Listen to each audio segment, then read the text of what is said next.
Good morning students of class 9। बेटा आज हम आपको कोशिका लेसन से इसका 5वां भाग बताएंगे। इस 5वें भाग में जिन कोशिकांगों के विषय में आपको बताना है वह एक चीज है रिक्तिका, आप जिसे वैक्यूल्स इंग्लिश में बोलते हैं, इस बात को बताया जाएगा।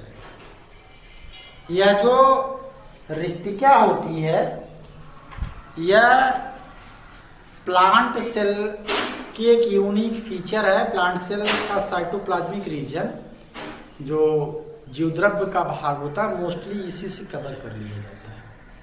ज्यादा बड़ी बड़ी रिक्तिकाएं पाई जाती हैं और एनिमल सेल में या एब्सेंट ही होता है या तो होती हैं तो बहुत छोटी छोटी होती हैं। तो आप एक अंतर भी इस तरीके से कर सकते हैं जंतु और पौधे में कि जंतु कोशिका में रिक्तिकाओं की संख्या कम होती है और होती भी है तो छोटी होती है, जबकि या नहीं पाई जाती है कह सकते। जबकि दूसरी तरफ पौधे में यह बड़े बड़े होते हैं और अधिक संख्या में होते हैं।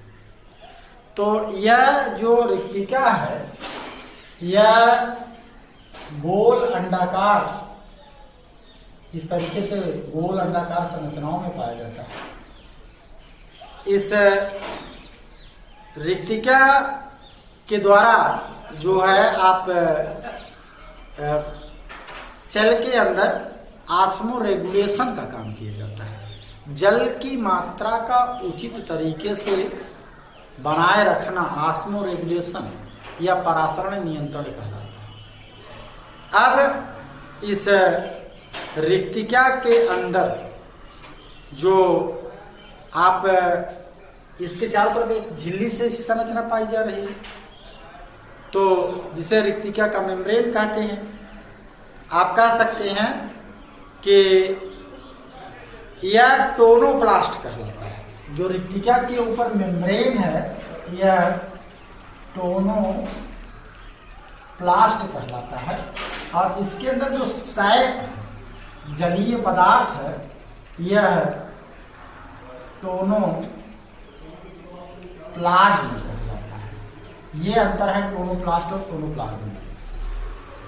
इसके अंदर उपस्थित जलीय सैक टोनोप्लाज्म और ये जो मेम्ब्रेनस स्ट्रक्चर है ये आप यहाँ मेम्ब्रेन भी लिख सकते हैं, इस तरीके से आप झिल्ली लिखिए। यह यूनिट मेम्ब्रेन है, ये टोनोप्लास्ट कहलाता है। हम बात करें तो इस टोनोप्लाज्म में मोस्टली वाटर है, कुछ सॉल्युबल पिगमेंट है, वेस्ट प्रोडक्ट भी है और इस तरीके से आपका ग्लूकोज इत्यादि भी हो सकता है या कुछ फूड मटेरियल भी हो सकता है। दो तरीके की रिक्तिकाएं होती हैं। एक रिक्तिका तो खाद्य रिक्तिका कहलाती है। इस खाद्य रिक्तिका के द्वारा जो आपके प्रोटोजोअन्स होते हैं, एक कोशिकीय जीव होते हैं, यह खाद्य रिक्तिका के द्वारा भोजन को ग्रहण करते हैं।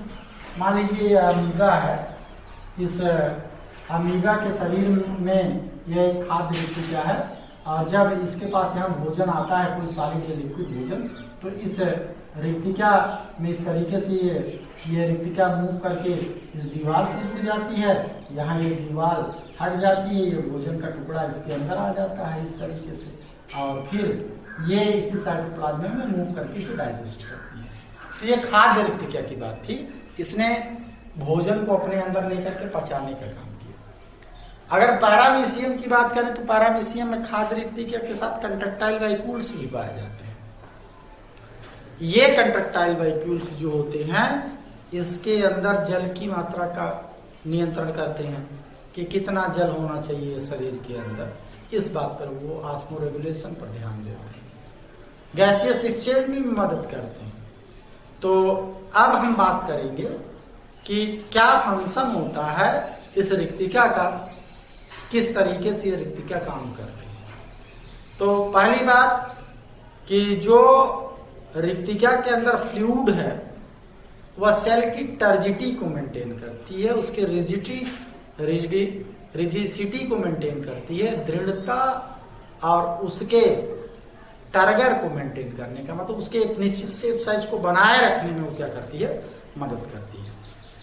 और आप ये कहेंगे कि अगर इसी रिक्तिका का पानी ज्यादा निकल जाता है तो जो पत्तियां इत्यादि होती हैं पौधे में मुरझा भी जाती है, तो ये विल्टिंग को मेंटेन करता है, मुरझाने को भी मेंटेन करता है। दूसरी बात कि इस वैक्यूल्स जो होती हैं बहुत सारे प्रकार के मटेरियल को अपने अंदर स्टोर करके रखते हैं, जैसे एफडिक चीज हुआ आपका, या शुगर का चीज हुआ, ऑर्गेनिक एसिड हुआ, तो और ये प्रोटीन हुआ, एक्सेस वाटर हुआ, इस चीज को अपने अंदर स्टोर करने का भी काम करती है। अगली बात आती है कि इसके द्वारा वेस्ट प्रोडक्ट को भी रखा जाता है अपने पास, और ये वेस्ट प्रोडक्ट को बाहर निकालने का भी काम करती है यूनिसेलुलर सेल्स में, तो ये भी एक काम हो गया। वहीं अगर आप बात करें कि यह कंट्रैक्टाइल वैक्यूल के रूप में ऑस्मोरेगुलेशन का काम करती है, भोजन को डाइजेस्ट करने का काम करती है, तो ये सारे काम किसके हो गए, आपके रिक्तिका के हो गए। अब हम बात करेंगे आपके विषय में, इसमें केंद्रक के विषय में बात करेंगे कि केंद्रक क्या होता है, कैसे कार्य करता है।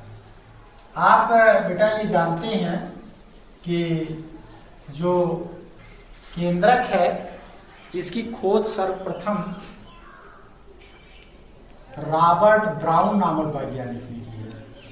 इसे आप न्यूक्लियस के नाम से जानते हैं। ये आपका सेल हुआ अगर, तो सेल के लगभग मध्य में ये जो संरचना है ये केंद्रक कहलाती है।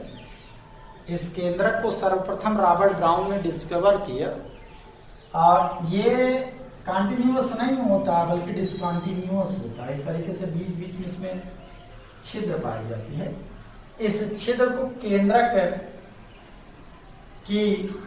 पोर कहते हैं, न्यूक्लियर पोर के नाम से जाना जाता है।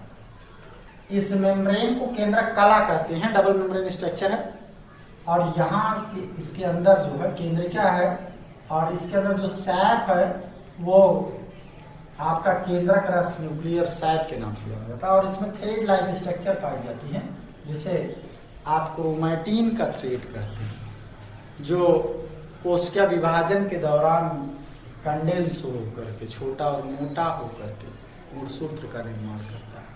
ये गुणसूत्र प्रोटीन और डीएनए का बना होता है, जो कि माता पिता के कैरेक्टर को एक पीढ़ी से दूसरी पीढ़ी तक ले जाने का काम करता है। यह केंद्रक एक सेल में एक भी हो सकते हैं या नहीं भी हो सकता है, या एक से अधिक भी हो सकता है, दो हो सकता है, बहुत सारे हो सकते हैं, उसके आधार पर नाम है इसका। जैसे अगर नहीं है तो प्रोकैरियोटिक सेल है, अगर एक है तो यूनिन्यूक्लिएटेड है, एक केंद्रकी है, दो है तो बाइन्यूक्लिएटेड सेल है, कई हैं तो पॉलीन्यूक्लिएटेड सेल है, लेकिन मोस्टली एक केंद्रक पाए जाते हैं यूकैरियोटिक सेल में। यह केंद्रक सारे जितने कोशिकांग अब तक आपने पढ़ा है उन सबका क्या करता है, नियंत्रण करता है। उन सबके कार्यों पर नियंत्रण करने का काम यही केंद्रक ही करता है, और ये केंद्रक विभाजन में भी मदद करता है। एक सेल से नई सेल का बनना कोशिका विभाजन कहलाती है। एक जो पुरानी सेल है उस सेल के द्वारा नई सेल का बनना क्या कहलाता है, कोशिका विभाजन कहलाता है। कोशिका विभाजन में भी मदद करते हैं। तो यह कोशिका विभाजन, केंद्रक के विभाजन को आप कैरियोकाइनेसिस के नाम से जानते हैं। तो यह तो बात थी आपकी केंद्रक के विषय। एक बात आती है प्लास्टिड क्या है। आप जो है प्लास्टिड के विषय में, लवक के विषय में जानते हैं। यह भी स्पेशली केवल प्लांट सेल में ही पाया जाता है। तो यह जो प्लांट सेल में लवक पाए जाते हैं, यह दो काम करते हैं। भोजन बनाने का काम करते हैं, भोजन को संग्रह करने का काम करते हैं, वहीं फूल फल में रंग को प्रदान करने का भी काम करते हैं। सबसे पहले हीकेल ने इसको खोजा, सिम्पर ने इसका नामकरण कर दिया, भाई ये प्लास्टिड है, लवक है।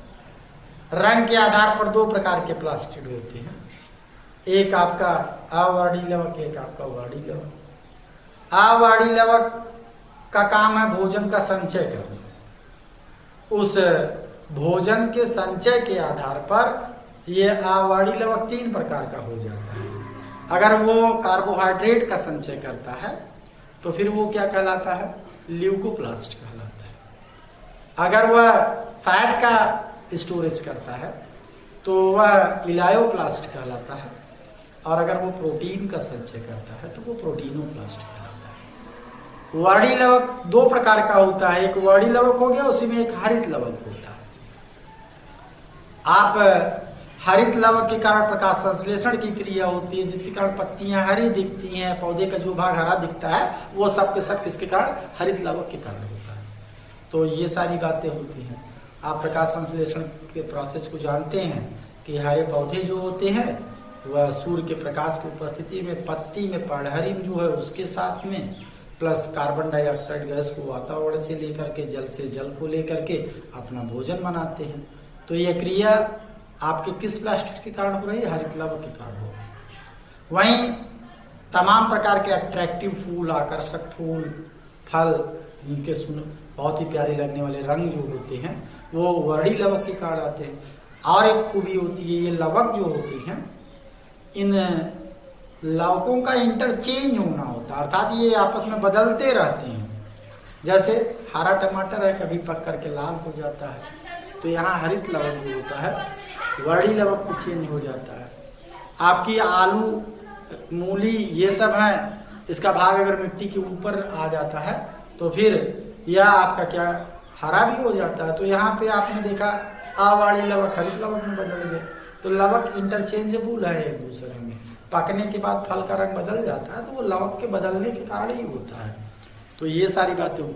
अगर आप हरित लवक की संरचना के विषय में जानेंगे तो इसके इलेक्ट्रॉन माइक्रोस्कोपिक स्ट्रक्चर को जानने के बाद ये पता लगता है कि दोनों तरफ ये डबल मेम्ब्रेन से आच्छादित जो स्ट्रक्चर है, इसमें जो स्पेस है दोनों में झिल्लियों के बीच में, इस स्पेस को पेरीप्लास्टिडियल स्पेस के नाम से जाना जाता है।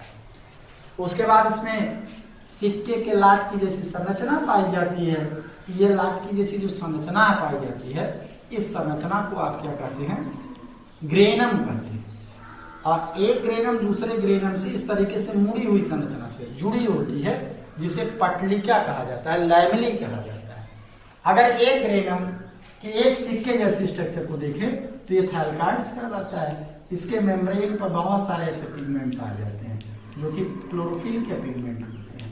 यह क्लोरोफिल 5 प्रकार का होता है, A B C D इस तरीके से करके ABCDE Z तक होता है, ऐसे होती है। तो ये आपके 5 प्रकार के क्लोरोफिल होते हैं।